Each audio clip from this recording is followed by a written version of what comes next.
Es un placer, un verdadero placer presentar a Mado. Mado es una persona, una bellísima persona, que diría que es una persona con ángel, con mucho ángel, y nos va a hablar además de un tema súper apasionante como es la vida después de la vida, la CCM, un tema realmente inquietante. ¿Puedes? ¿No? Arnau, ¿dónde anda?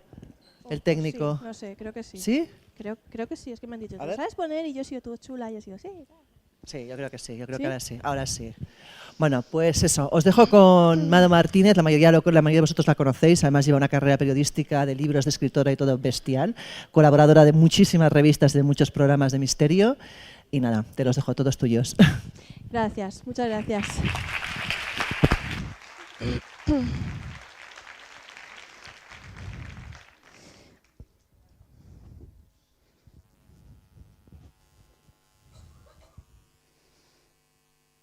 No sé si me oís. ¿Me oís? ¿Sí? Vale, a mí me habían dicho que después de que Laura hablase, iban a poner un vídeo. Y por eso estaba esperando ahí. Ah, mira, ahí está.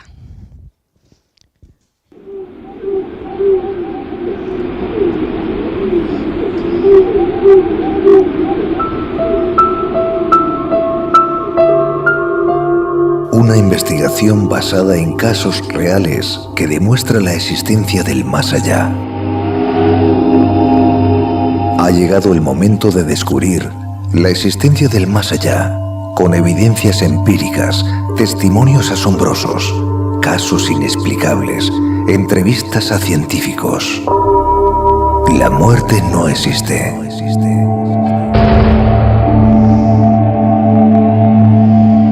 ¿Hay vida después de la muerte?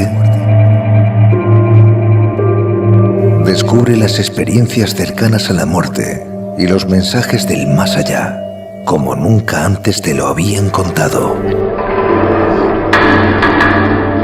La prueba, un libro de Mado Martínez, publicado por Planeta.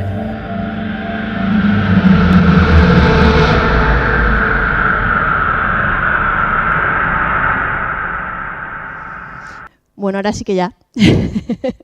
Nos toca. Estoy aquí poniendo el cronómetro para no comeros el tarro demasiado, siempre lo hago. Muchos de vosotros ya me habéis visto en el Congreso de Albacete, a lo mejor os voy a contar cosas que ya os suenan y lo primero que quiero daros es las gracias por estar aquí, gracias por venir a escuchar y gracias por venir a este Congreso y gracias a Laura por esa presentación, sabes que te quiero un montón y que bueno, que tú podías estar aquí perfectamente también contando muchas cosas que a mí me apasionan y siempre me han dejado muy, muy alucinada. Me seduces mucho. Lo primero que quiero deciros es que, bueno, yo he venido aquí a hablar de las experiencias cercanas a la muerte y los mensajes del más allá. Ese tráiler, ese título es muy llamativo. Dice la prueba, algo así como descubriendo la existencia del más allá o probando que existe el más allá. Y yo tengo que serles honesta. Yo no sé si existe el más allá. No tengo ni la más remota idea de si existe la vida después de la muerte, de si hay un alma o no, de si la consciencia pervive tras la muerte, o de si las experiencias cercanas a la muerte son producto del cerebro, una mera alucinación o no. De hecho, yo empecé a hacer una investigación en la Universidad de Alicante. Mi trabajo de grado fue sobre las experiencias cercanas a la muerte, precisamente. Y como buena antropóloga, yo en ese trabajo a lo que me dedicaba era a buscar, también con un poco de malicia periodística, una realidad que para mí es incontestable, y es que las narrativas de las experiencias cercanas a la muerte varían mucho dependiendo del sistema de creencias de la persona o del contexto cultural de la persona, independientemente de que esa persona creyera o no en su sistema de creencias, simplemente en su entorno o lo que uno conoce o piensa que puede encontrar. Y no me equivoqué.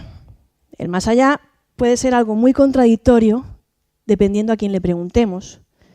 Y eso es importante decirlo antes de que empecemos a entrar en arena de costal, porque me molesta mucho cuando una gente hace proselitismo religioso, normalmente cristiano, en este contexto en el que nos encontramos nosotros, muy occidental, a raíz de una experiencia cercana a la muerte, y dicen que si un niño de 4 años ha visto a Jesucristo, y los que no siguen a Jesucristo, porque él lo ha visto en el más allá, van al infierno, y que las mujeres y los niños miraban cómo los hombres luchaban en la última batalla del Apocalipsis, hasta en el más allá hay diferencias de género. Pues eso tiene que ser así, porque ¿cómo se lo va a inventar un niño de 4 años, ¿no?, que ha tenido una experiencia cercana a la muerte?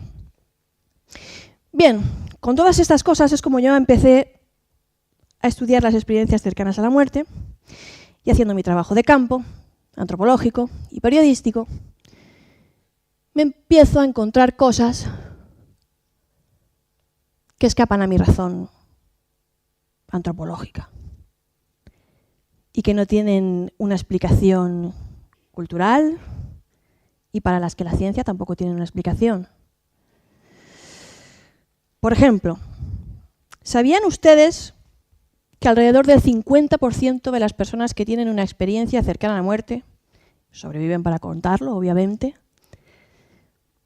regresan a la vida con poderes extrasensoriales, psíquicos, que antes no tenían?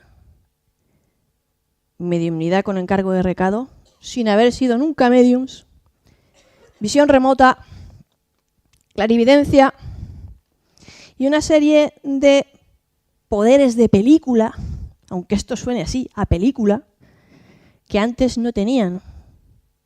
Incluso no pueden llevar relojes porque se les paran y se los pone otra persona y siguen funcionando. Eso es lo que a mí me llamó la atención. No ya cómo viene una persona decambiada de ese supuesto más allá, que si existe yo no sé de qué sustancia está hecha, sino de cómo viene cambiada a nivel psíquico, que es lo que pasa cuando una persona tiene una experiencia cercana a la muerte, que se mueven todas estas cosas, ¿no? El primer caso que voy a comentarles es el de una mujer, una cirujana estadounidense, se llama Mary C. Neal, y me costó 1 año entrevistarla. 1 año. Y enseguida van a entender ustedes por qué. Esta mujer tuvo una experiencia cercana a la muerte practicando uno de sus hobbies favoritos, el kayak. Se fue a Chile con su marido, dejó a sus hijos en Estados Unidos y, bueno, se dispuso a realizar uno de sus deportes favoritos. Era muy experta, veterana, pero a veces la desgracia pinta en el cielo y ese día ella se quedó atascada en un arroyo, en un remolino de agua, y estuvo 15 minutos debajo del agua. Sus amigos, los servicios de asistencia, ya pedían que no la reanimasen. Se iba a quedar mal, se iba a quedar vegetal. Aún así, consiguieron reanimarla, trasladarla al helicóptero, y ella tuvo una experiencia cercana a la muerte, durante la cual vio a unos seres que ella definió como ángeles, es una persona creyente, profundamente cristiana, que le dijeron que debía de regresar a la vida, a pesar de que ella no quería, estaba muy a gusto y se encontraba muy bien en ese lugar. Pero esos seres, ese ángel, ese guía con el que ella se encontró, le dijeron que debía regresar a la vida porque debía ser un apoyo para su marido y para su familia el día que su hijo Willy muriese a la edad de 18 años. Su hijo Willy tenía por entonces 6, 7 años, tenía 3 hijos de esas edades, 6, 7, 8 años. Y ahora entienden por qué me costó entrevistarla. Es que no es agradable para ninguna madre hablar de lo que yo les voy a hablar ahora que pasó.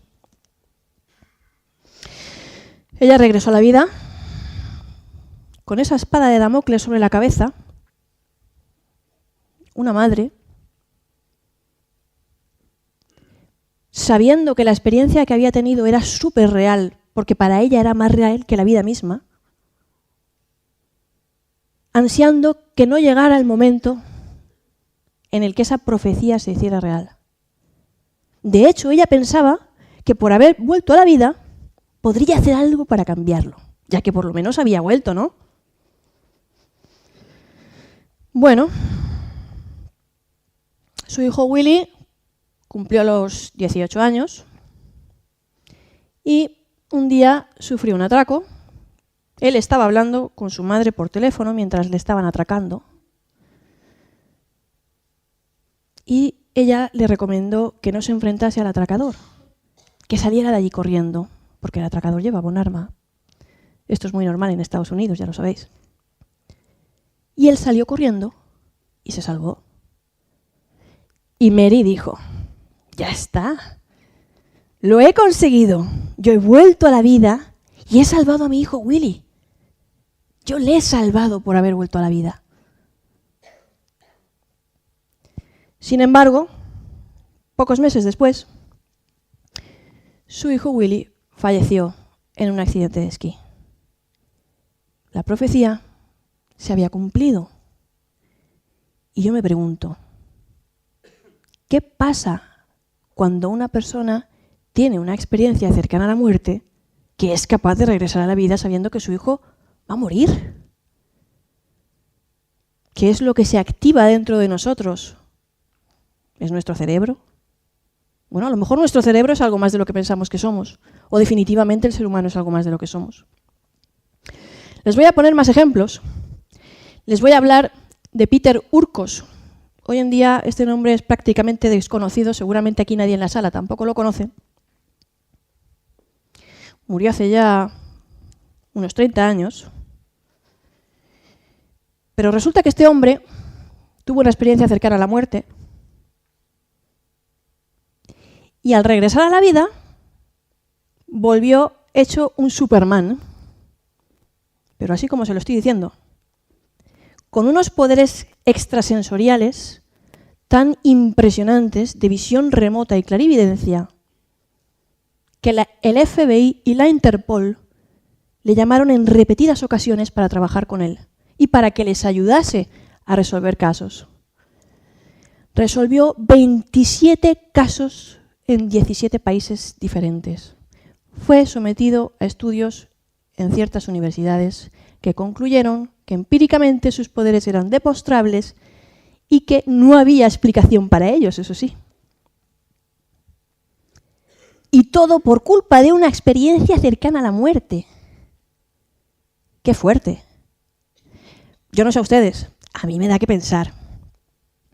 Les voy a hablar también de un paisano mío. Se llama Perfecto. Vive en un pequeño pueblo de la Romana, de 1.500, 2.000 habitantes, casi al lado de mi pueblo. Y como todos los de mi comarca, se dedica a la viña, a la uva de mesa con denominación de origen. Y como muchos de los de mi comarca, cometió un error manejando los productos fitoquímicos y se envenenó. Se envenenó sulfatando las viñas o curando las viñas, depende de cómo le queráis llamar. Llegó en el hospital ya en paro cardíaco y estuvo varios días en coma, debatiéndose entre la vida y la muerte, más bien en los brazos de la muerte. Y además, cuando logró despertar, pues los médicos ya le habían advertido a su mujer que si sobrevivía, pues no tendría muchas esperanzas porque el veneno había dañado muchísimo sus órganos. Y lo primero que hace este hombre cuando se despierta es decirle a su esposa: nena, yo creo que está en el cielo y he visto a San Pedro. Porque había estado en un lugar muy agradable, según él, donde había una puerta muy grande y un señor en la puerta. Y claro, pues él dijo, este tiene que ser San Pedro.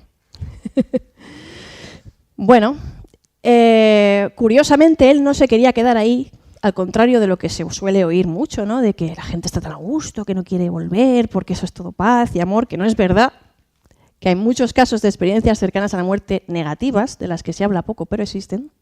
Pero la cuestión es que a él le invitaron a quedarse y él dijo, no, aquí se está demasiado tranquilo. yo me voy, ya volveré, que tengo muchas cosas que hacer. Bueno, aquí empieza lo interesante. Otra persona a la que me costó bastante entrevistar, por cierto, porque lo pasó bastante mal cuando volvió a la vida, precisamente por estos regalos psíquicos que para él no fueron ningún regalo, fueron una maldición. Lo que a él le pasó al volver de la muerte es que salía con su mujer, se iba a la verbena del pueblo y le decía a su esposa: oye, nena, ¿y ese qué hace ahí? ¿Pero ese no se había muerto de esta manera, que en ese accidente de tráfico de tal y tal forma? Y claro, su señora le decía: hombre, ¿tú estás tonto o qué? Y después resulta que esa persona moría como él había dicho. Y claro, en esa verbena había más gente que había oído sus comentarios. Y ahí es cuando empezaron los problemas. Ahí es cuando empezaron los problemas. Porque claro, como él me decía, Mado, es que si hubieran sido cosas buenas, pero es que eran cosas malas. Y el pobre pues quedaba como pájaro de mal agüero. Se comía mucho el tarro, se volvía loco de pensarlo. Su mente no asimilaba aquello, no podía. Sencillamente no era capaz de asimilarlo. Él trataba de no pensar. Y se privó, y mucho, de hacer comentarios. Ya le daba miedo hablar. Le pasaba hasta en cosas muy cotidianas y mundanas. De ir un día con su camión y pensar: ¿y esta rotonda que había aquí? ¿Dónde está? ¿La han quitado? Y luego la hacían. Perfecto no es que tuviera la capacidad de predecir hechos del futuro, no era eso. Lo que le pasaba más bien es que para él el futuro ya había pasado. Era una cosa bien extraña lo que a él le sucedía. Venía como con el reloj adelantado. Muy curioso. Y pasó muchísimos años hasta que consiguió ajustarse y resintonizar, teniendo este problema y pasándolo muy mal. De hecho, no lo pasó bien al recordarlo cuando me lo estaba contando. Y a mí me gusta recalcar estas cosas, porque alguno podrá pensar que estas cosas se cuentan, yo qué sé, porque le da uno por inventarse, o por afán de protagonismo, o, no sé, que la persona es un poco rarita, friki, esas cosas, ¿no? Y no, les estoy hablando de personas corrientes, de a pie, como ustedes, como yo, con nuestras hipotecas a fin de mes, con nuestra cordura cotidiana, normales, entre comillas, si es que podemos utilizar esa palabra con alguno de nosotros, hasta el momento de tener una experiencia cercana a la muerte. Y no me digan que no les da que pensar, porque a mí me da que pensar, ¿no? ¿A qué clase de dimensión llega uno en ese momento, o cómo, qué es lo que pasa, donde parece que no existe el tiempo? Van a tener al final razón ciertos físicos cuando dicen que el tiempo solo existe dentro de nuestro cerebro. Y contactan con algo en el que presente, pasado y futuro son la misma cosa, tal vez. Y tal vez, por eso, llegan con esa capacidad de saber hechos del futuro antes de que sucedan. Probablemente hay alguien aquí en la sala, lo digo porque yo como antropóloga también me hice esas preguntas. Yo soy muy abogada del diablo, Y piense en el efecto contagio. El efecto contagio es real. Y el sesgo de confirmación y todas esas cosas que saben los sociólogos, los psicólogos, los antropólogos. Sí, Bueno, podemos pensar en el efecto de contagio, existe, es real. Podemos pensar que estas cosas que yo estoy contando aquí de los efectos extrasensoriales a raíz de una experiencia cercana a la muerte son nuevos y que ahora, por contarlos yo, los vamos a poner de moda y todo el mundo va a empezar a hablar de ello por contagio. Pero ¿y si les dijera que estas cosas ya pasaban en la antigüedad?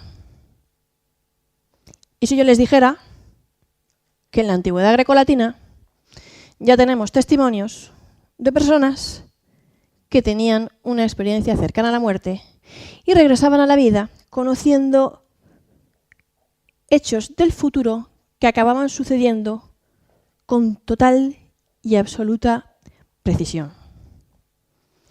Plutarco ya recogía el caso de Tespesio, un hombre que además había llevado muy mala vida y que a raíz de una experiencia cercana a la muerte no solamente se redimió y se convirtió en un hombre muy pío y muy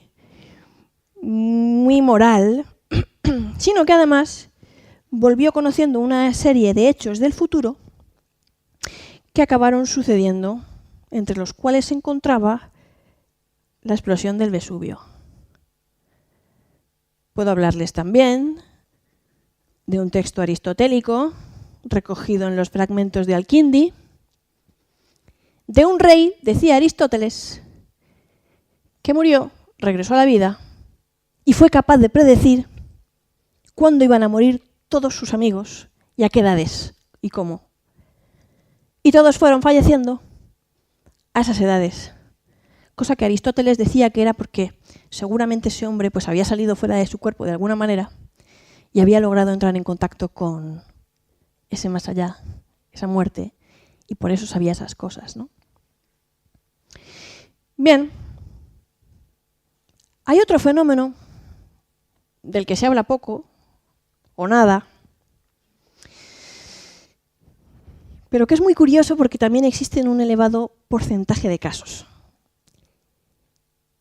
Y se llama experiencia de mediumnidad con encargo de recado. Esto suena así como muy palabro, todo, muy palabro. A raíz de una ECM. ¿Qué es eso? Pues resulta que hay personas que cuando regresan a la vida, después de tener una ECM, empiezan a tener episodios de mediumnidad, sin haber sido nunca en la vida médiums. Cosa que les agobia bastante, como podrán ustedes imaginar, porque de la noche a la mañana se encuentran convertidos en Melinda, la de la serie Entre Fantasmas. De correvidile, recibiendo y dando recados que a ellos ni les van ni les vienen. Esto es muy duro para ellos, aunque nosotros nos estemos aquí riendo, ¿no?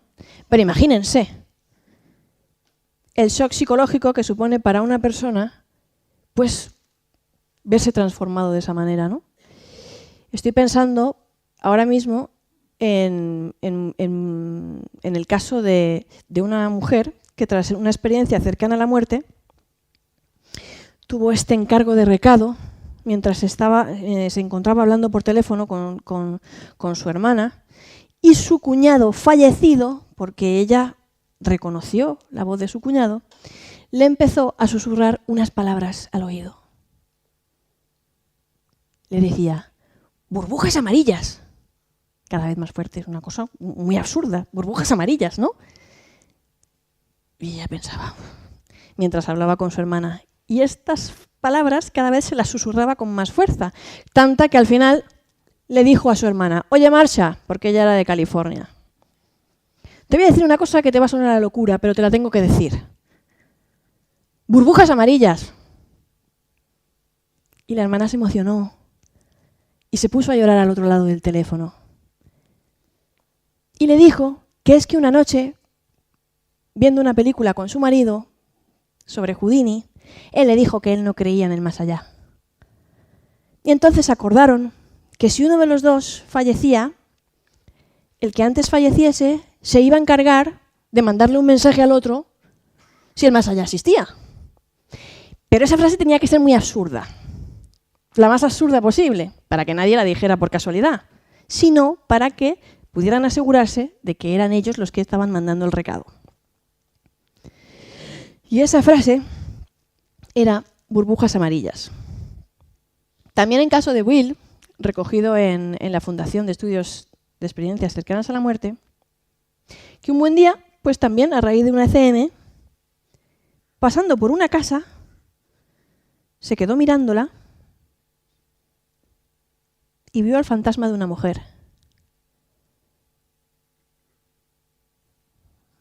El dueño, que le había invitado a pasar, porque le había visto mirar tanto la casa, que le dijo, ¿quiere usted verla? Y pasó.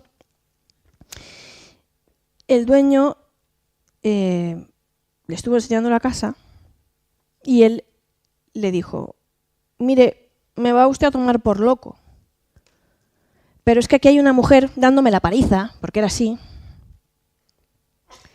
que dice que quiere recoger unas blondas y el retrato de su marido que están en el sótano. ¿Con qué manos las iba a recoger, no? Fíjate. Pero la cuestión es que quería que ellos fueran al sótano y vieran eso. Bajaron al sótano y efectivamente allí había unas blondas y el retrato de un hombre con una pistola. Y este hombre, superviviente de una ECM, además añadió, me está diciendo que en esta casa, en su cuarto, siempre se estaba caliente porque había una chimenea. Y le dice el dueño, no, eso sí que no. No, porque aquí no hay ninguna chimenea. Bueno, con el paso del tiempo, Will recibió una llamada de este hombre que había empezado a hacer unas obras en la casa y había descubierto esa habitación con esa chimenea, que es del todo muy curioso. En el año 2014, unos científicos encabezados por Janice Holden, una de las voces en el ámbito clínico más importantes en la investigación de experiencias cercanas a la muerte, se dedicó a hacer un estudio sobre las experiencias de mediumnidad con encargo de recado en los supervivientes de una ECM. Y uno de los sujetos con los que estuvieron hablando y a la que sometieron a investigación, entre otros muchos, se llamaba Janie y tuvo una experiencia cercana a la muerte, como es normal, aparte de los consabidos cambios de actitud y de la pérdida del temor a la muerte, etcétera, etcétera, que de repente empezó a recibir estas visitas espectrales con requerimientos y demandas del más allá, ¿no? Ella dijo que la primera vez que le pasó, bueno, fue suave porque el espíritu en cuestión le dio un recado para alguien que ella conocía, era un amigo, y ella sintió que era algo que debía hacer y se sintió bien. Pero que después de aquello todo fue un infierno. Porque recibía la visita de fantasmas que la acosaban y que le pedían cosas tan estrafalarias como que canalizaran música a través de ella, ¿no? Uno que era músico y que quería resolver unos problemas con su mujer y que además le canalizara música por él, ¿no? Y lo llevaba mal, lo llevaba francamente mal. Y vuelvo a hacerme la misma pregunta y creo que se la hago a ustedes también. ¿Qué es lo que pasa? ¿Qué es lo que hace clic en nosotros, en nuestro cerebro? No lo sé. Cuando uno tiene una experiencia cercana a la muerte, ¿cómo es posible que una persona vuelva con toda esa información, con esos poderes psíquicos, o que de repente empiece a tener experiencias de comunicación cercana a la muerte o mediumnidad verificadas? Porque, como se darán ustedes cuenta, les he contado casos verificables de información que luego contrastan y resultan que es real, ¿no? Pero también les podría poner otro ejemplo. Les podría hablar de los ciegos que ven durante una experiencia cercana a la muerte, o de los sordos que oyen. Y esto es una cosa de la que siempre se habla, pero nunca nadie ponía ejemplos. Ahí están, en ese libro, en la prueba, los expedientes médicos. Personas ciegas de nacimiento que experimentan la sensación de ver por primera vez, con el impacto psicológico que eso supone, durante una experiencia cercana a la muerte. O soldados veteranos de la guerra de Vietnam a los que les estalla una mina y pierden la vista. Y durante la operación son capaces de describir la sala, la ropa que llevan los médicos, los colores, quién es la enfermera que me ha atendido, todo. Y es que además llevaban los ojos vendados. Está en los informes médicos. Es que además tenían los ojos vendados. Personas que en la habitación de un hospital dicen que han salido de su cuerpo y que en la azotea del hospital, en el techo, en el tejado, hay un zapato rojo. Y un enfermero se molesta, se toma sus trabajos para subir ahí arriba y baja con un zapato rojo. Algo que nadie podría haber visto de no haber sobrevolado el edificio con un helicóptero. Y vuelvo a repetirlo. Si esto es producto de nuestro cerebro, ¿qué máquina tenemos? ¿El cerebro es algo más de lo que pensamos? ¿O nosotros somos algo más de lo que pensamos? ¿O hay algo más de lo que pensamos? Lo que está claro es que creo que con los casos que acabo de comentarles, evidencias que acabo de poner sobre la mesa, unas poquitas solo hemos dado unas pinceladas, hay tema para discutir y sobre todo, creo yo, hay razones para que surjan equipos de investigación pluridisciplinares en los que colaboren antropólogos, psicólogos, psiquiatras, científicos procedentes del ámbito clínico y protagonistas, supervivientes. ¿Por qué? Porque si todos y cada uno de nosotros ponemos sobre la mesa nuestra carta o nuestro trozo del mapa, conseguiremos tener una visión más amplia y una mente más abierta y podremos seguir ahondando en la investigación de las experiencias cercanas a la muerte. Siempre sin dar nunca nada por sentado. Mente abierta, mente abierta. Y también me gustaría acabar con otra cosa, porque me gustaría que hubiese preguntas, que hablásemos un poco, no me quiero extender demasiado, pero creo que es importante decirlo. A mí, mujer de 37 años, no me da vergüenza decirlo, occidental, cristiana, no soy cristiana, pero vengo de un contexto occidental cristiano,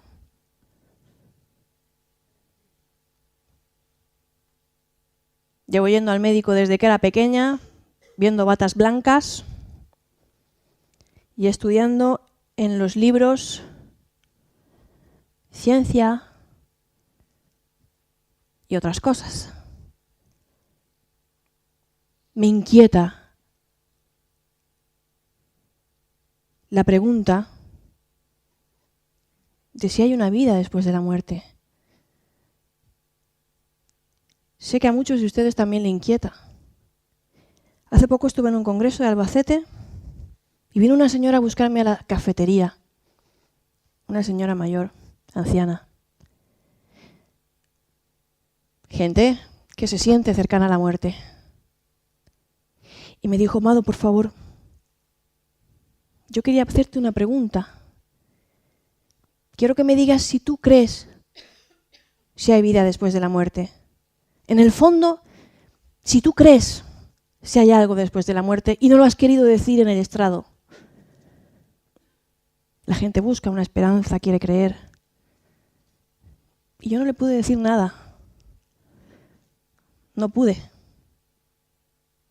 Le dije que lo sentía mucho, que yo tenía muchas dudas, no lo sabía.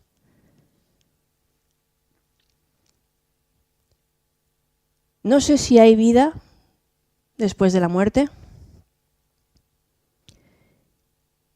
pero si la hay, si existe la reencarnación, esas misiones, si la hay, significa que el más allá es aquí Y es ahora. Ya lo estamos viviendo. Ya lo estamos viviendo. Y lo que tenemos que hacer es disfrutar de la vida. Porque también hay vida en la vida. No solo después de la muerte. Y lo que tenemos que hacer es disfrutarlo. Porque a lo mejor el más allá es aquí y ahora. Muchas gracias.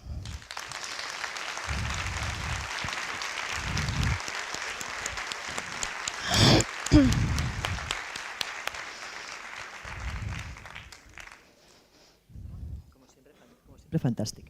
Gracias. ¿Preguntas? Es la única vez que voy a estar por encima de ti de alta.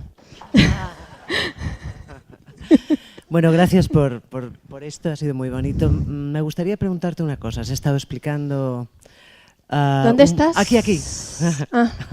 He estado contando que he entendido que más o menos el 50% de las personas que vuelven de una experiencia de este tipo vuelven con unas capacidades extrasensoriales superiores y yo puedo entender que un tránsito de un plano a otro, sea cual sea el plano al que se va, físico o no, la persona que vuelve de ese plano, digamos, de algún modo se esté salpicado o esté cubierto de algunos atributos que pertenecen a ese otro plano, sea físico o no sea físico.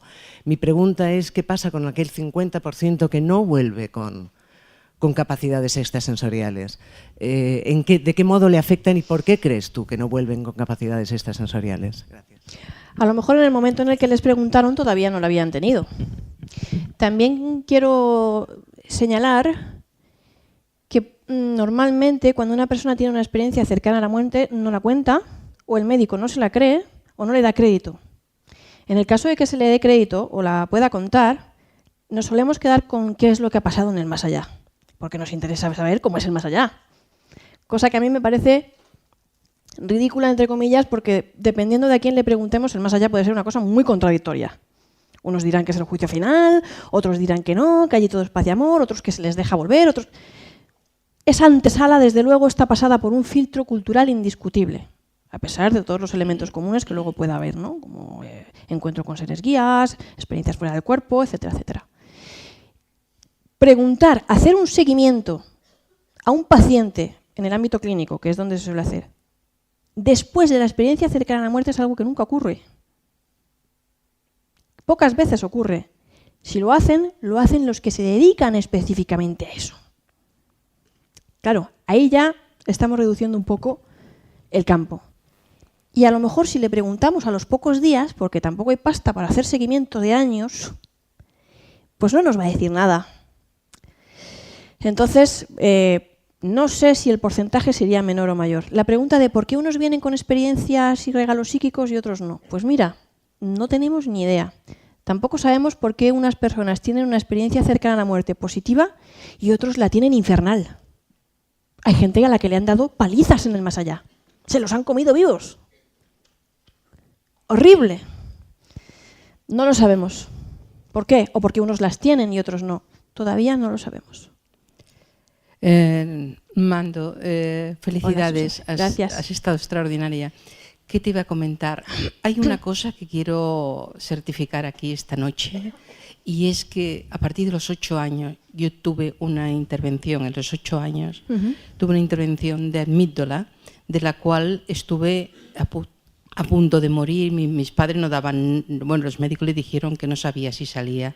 Estuve una hemorragia tremenda y estuve, bueno, pues con un pie puesto allí y otro aquí. No me acuerdo de nada, también te lo tengo que decir, absolutamente de nada que sucedió allí. Pero lo que sí es cierto es que Rosana, a partir de esa fecha, empezó a hacer pronósticos.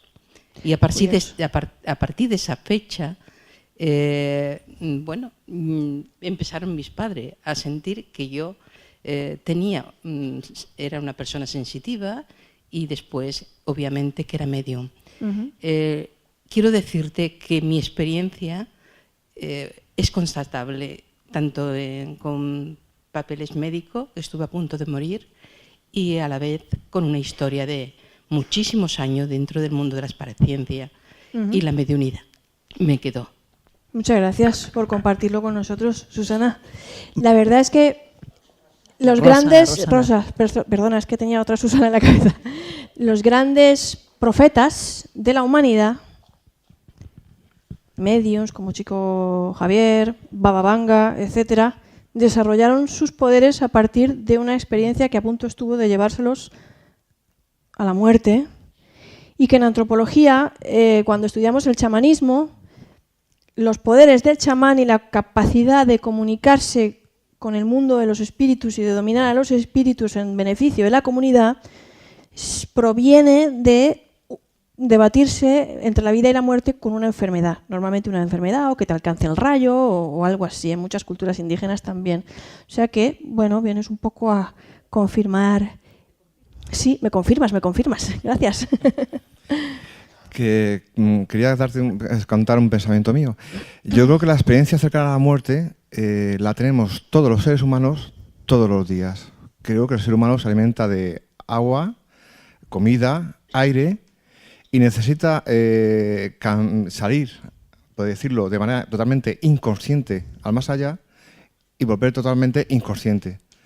Esas experiencias ocurren de manera consciente y es como si viviéramos dentro de una pecera que no es transparente, pero dentro del mar. Y hay que cambiar el agua porque el agua que está encerrada se pudre.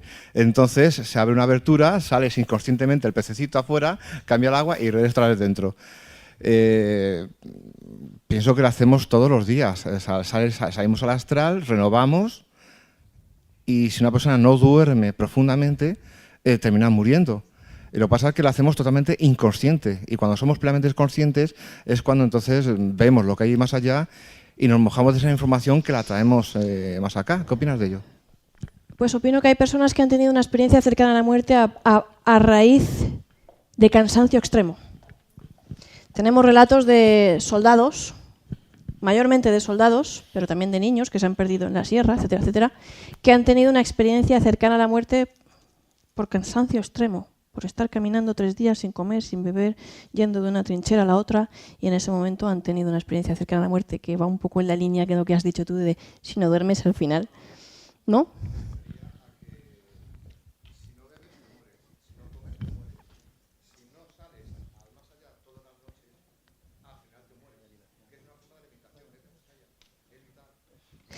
¿Tú piensas que salimos al más allá todas las noches? No sé. Me has pedido mi opinión, ¿no? No sé. No tengo ni idea de lo que pasa cuando dormimos. Gracias. Sí, buenas tardes, Mado. Buenas tardes. Cuando has contado los casos, da la impresión de que algunas experiencias cercanas a la muerte tienen alguna coherencia con la trayectoria vital de la persona. Como si necesitara un cambio o contactar con algún guía, etcétera. ¿Eso también lo estudiáis cuando veis el caso?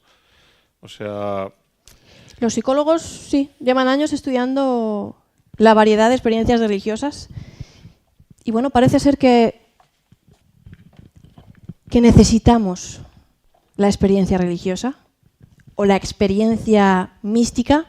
Y os voy a decir una cosa, y cualquier neurocientífico os lo podría decir. El cerebro humano está diseñado para tener experiencias místicas y trascendentales, ya sea de forma espontánea, a través de la meditación, consumo de drogas. Diseñados. ¿Por qué?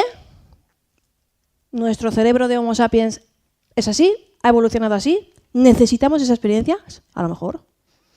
O a lo mejor no, no lo sé. Pero es así. Gracias por tu pregunta. Hola, buenas. Hola.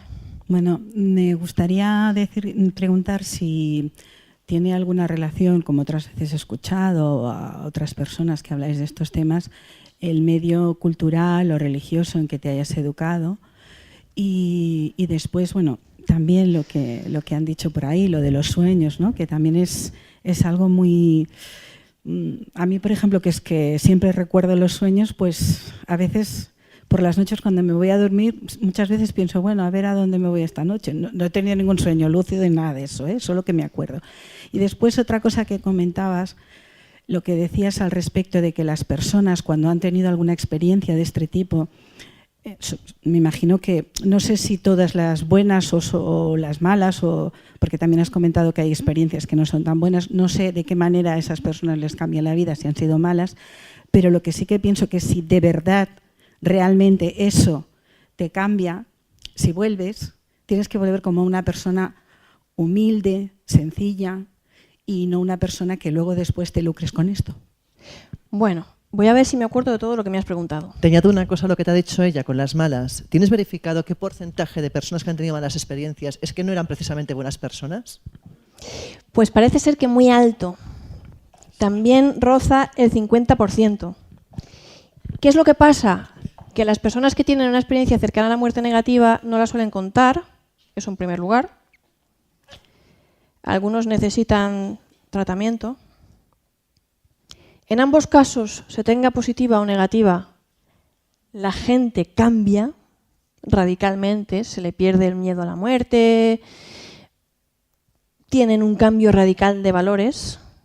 Los estudios psiquiátricos demuestran que una experiencia cercana a la muerte logra en un solo día, el día de tu casi muerte, lo que cuesta un año de terapia en conseguir a nivel de cambio de la persona.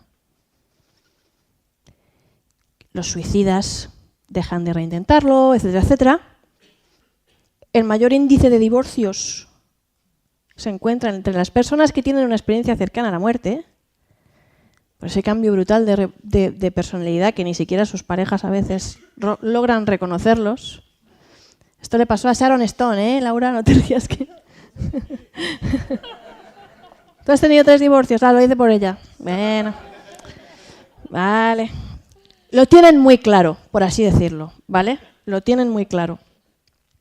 Pero bueno, lo que estábamos diciendo, habíamos empezado por las experiencias positivas y negativas. Vamos a ver. En los casos en los que una persona tiene una experiencia cercana a la muerte negativa, no solamente no lo cuenta, sino que además seamos sinceros. ¿A quién le gusta que le digan que el más allá es un lugar donde lo puedes pasar mal? A nadie, ¿eh? ¿Ustedes se comprarían un libro que fuera Mi vida en el infierno? Pues no. Ustedes se comprarían El cielo es real, qué bonito es todo, qué maravilla, los angelitos. A nadie le gusta, seamos honestos. Bien, hay una suerte de creencia por ahí, muy malsana, de que las personas que tienen una experiencia cercana a la muerte negativa es porque se la merecían. Porque han sido malos, oye. Y además, algunos de estos supervivientes luego dicen que vuelven con sentimiento de propósito, porque necesitaban un toque, se estaban portando mal, se dejan la droga de repente, de tratar mal a su mujer, a la familia y cosas de esas, ¿no? Es muy fácil caer en esa trampa, pero en realidad no es así. Hay gente muy devota, muy buena, que ha tenido una experiencia cercana a la muerte negativa. Y durante esa experiencia ha sentido soledad, vacío, lo más depresivo del mundo. Hemos dicho que esa antesala no está exenta de filtro cultural y tampoco está exenta de nosotros. Nosotros podemos ser muy buenas personas. Susana, Laura y yo somos muy buenas, bueno, a veces somos malas, pero nosotras, a pesar de que seamos buenas personas, tenemos nuestros traumas, nuestros miedos, nuestras culpas. Cosas inconscientes que no siempre sabemos que están ahí navegando en nuestro interior y que de repente emergen a nuestro consciente. Y a lo mejor ese infierno que vemos es un poco el infierno de nuestros miedos, de nuestras culpas. A veces nos sentimos muy culpables por muchas cosas sin saberlo. Y es lo que emerge, ¿no? Y no tiene nada que ver con que fuéramos mala persona. Les voy a contar una cosa. No es que esta es curiosa. Le pasó a un cardiólogo escéptico que estaba en la sala de operaciones operando a un paciente a vida o muerte. Ese paciente, que había entrado en urgencias en un momento dado, recobró la consciencia y cogió al médico de la pechera y le dijo: por favor, doctor, doctor, doctor, doctor, no me deje volver ahí. Estaba teniendo una experiencia cercana a la muerte negativa horrible. Luego el médico lo sabría, ¿no? Pero ese médico, que era escéptico, su paciente también era escéptico, pero él no lo sabía, le dijo: anda, que ya bastante tengo con salvarte la vida. Reza, le dijo. Pues lo primero que se le ocurrió, reza. El otro volvió a perder la consciencia y siguió teniendo una experiencia cercana a la muerte y rezó. Y entonces la tuvo positiva. Quiere decir, ese hombre empezó a tener un buen viaje, despertó, o sea, un mal viaje, despertó. El otro le dijo: no pasa nada, tú reza. Y siguió teniendo una experiencia, pero ya positiva. Porque unas personas cuando se drogan tienen un buen viaje y otras no, yo qué sé. Pues a lo mejor es porque influye un poco también el estado en el que nosotros nos encontramos en ese momento, ¿no? O sea que no sé si he respondido un poco a tu pregunta y me quedaba alguna más. Creo que Ah, yo. vale, vale. Y mira que me he cogido solo 30 minutos. Hola, Amado. Quería hacer una pregunta. No sé si, bueno, me imagino que conoces el trabajo de Jim Tucker y Sí. Ian Stevenson y todo lo que cuenta. Sobre las vidas pasadas. Sí, exacto. Y además la entrevisté. ¿Ah, sí? Sí. Ah, bueno, hace sé que mucho tienen un tiempo. montón de casos colgados, creo que son 1800. Sí. Bueno, se puede matizar un poco, pero me recuerdo uno especial, un niño que, no sé qué pueblo en la India, que recordaba una vida pasada que tenía una casa y él decía que debajo de la cama, no sé cuánto, un metro, tenía enterrado un cofre con unas monedas y no sé qué, y va y lo encuentran. ¿Tú piensas que puede tener alguna conexión esto que tú cuentas con lo otro, que realmente puede ser una rueda o algo que se repite, o son cosas que son inconexas, puede ser algo cultural o no sé qué? No lo sé, pero los casos de regresiones a vidas pasadas y de supuestas reencarnaciones me parecen fascinantes. Jim Tucker y su predecesor, el padre de Ian Stevenson, estudiaron muchísimos casos en la India donde existe una clara creencia en la reencarnación. En la India se cree en la reencarnación, se presta oídos a ese tipo de testimonios y se les hace caso. No me extraña que levantaran el suelo a ver si era verdad que había esas monedas ahí o no. Me dan mucho que pensar, al igual que me dan de pensar los casos de seres fallecidos que regresan a la vida para resolver su propio crimen. Y ahí están, en la prueba también, los expedientes policiales, archivos jurídicos, que demuestran que el testimonio de un fantasma fue considerado en juicio o en un caso y gracias a ese testimonio se fue capaz de resolver un crimen o no. Esto suena a la película Ghost, lo sé. Pero ahí están los casos, las pruebas, las evidencias. Daría para otra conferencia, no es el tema que nos ocupa. Pero sí, puede estar todo relacionado, ¿por qué no? No lo sé. ¿Hola? Hola, yo quería preguntar que hay mucha gente que cuando está a punto de tener un accidente, yo no sé si después quedaron en coma o no lo sé, dicen que se ve pasar la vida en un momento, en instantes, que ven pasar la vida, toda la vida de ellos. Revisión panorámica de los hechos de la vida. Y quería saber qué pensabas sobre eso. Pues hay personas que tienen esa revisión panorámica de los hechos de su vida y hay personas que no. No sabemos por qué unas personas las tienen, otras no. Es uno de los elementos más frecuentemente comentados dentro de una experiencia cercana a la muerte y es muy curioso y muy llamativo. Pero no todo el mundo la tiene. Antonio Gala, por ejemplo, el escritor, sí la tuvo.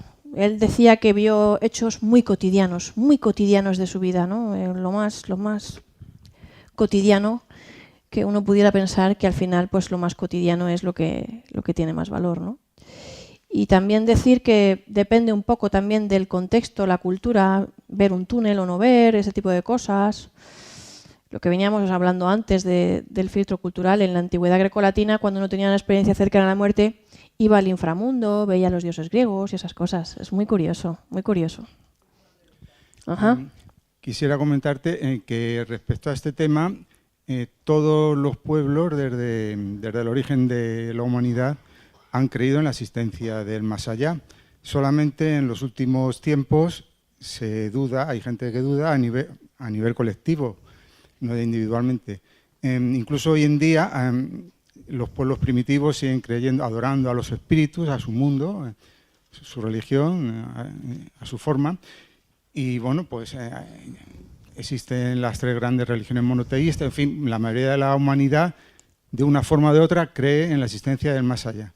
Bueno, descendiendo al tema que has tratado hoy, has escrito un libro en el cual das innumerables pruebas de que hay algo en otro nivel o en otra vida, en el más allá, como cada uno lo quiere interpretar. Y sin embargo dices que no te lo crees. Yo no lo entiendo. Si escribes un libro diciendo una serie de cosas y luego dices que no te lo crees, la pregunta es, a lo mejor no, o sea, no pretendo que me lo respondas ahora, pero yo dejo la pregunta ahí en el aire. No, sí, te lo voy a responder. ¿Qué necesitarías ver o conocer? Experimentarlo por mí misma. O experimentarlo por mí misma, por supuesto. Experimentarlo por mí misma. Soy consciente que dentro de mi pensamiento lógico, racional, de cerebro izquierdo, no puedo probar nada. Y yo soy una persona profundamente escéptica. Necesitaría experimentarlo por mí misma. Y eso solo me lo puede dar la experiencia. En el libro no he dicho en ningún momento que exista el más allá. La editorial puso el título, la editorial puso el subtítulo. Yo no. Desde la primera página lo expongo todo con rigor periodístico y presento lo que hay. Yo no pretendo adoctrinar a nadie. Y es que yo soy una chica indecisa. Empecé a estudiar estos temas y tenía muchas preguntas. ¿Y sabes qué? Que es que ahora tengo más preguntas de las que tenía antes, después de 10 años. Porque cada vez que he ido desvelando algo, me han surgido 10 preguntas más. Y yo, pues por suerte o por desgracia, soy así. Necesito todavía lo último, lo último, lo último. Sé que nunca va a llegar. Nos tocará morirnos, no lo sé. Vamos a hacer un pacto. Cuando Ojalá, te vayas envía una señal. Ojalá, o al revés, la envío ojalá yo. me llegara y lo pudiera experimentar por mí misma. Has dicho que la humanidad cree en esto. Yo no sé, ¿vale? Yo no sé si hay vida después de la muerte. Desde el origen de la humanidad. Es que nosotros somos Homo sapiens, lo he dicho antes. Y los Homo sapiens somos Homo sapiens desde el momento en que empezamos a enterrar a nuestros muertos. Sentido de trascendencia. Antes los neandertales y después los de antes como unos perros. Nosotros enterramos a nuestros muertos. ¿Creamos en ellos o no creamos en ellos? Y esa trascendencia, ese sentido de la trascendencia, es lo que nos hace a nosotros humanos. Y lo que nos hace Homo sapiens, por lo menos. Muchísimas gracias, Mado.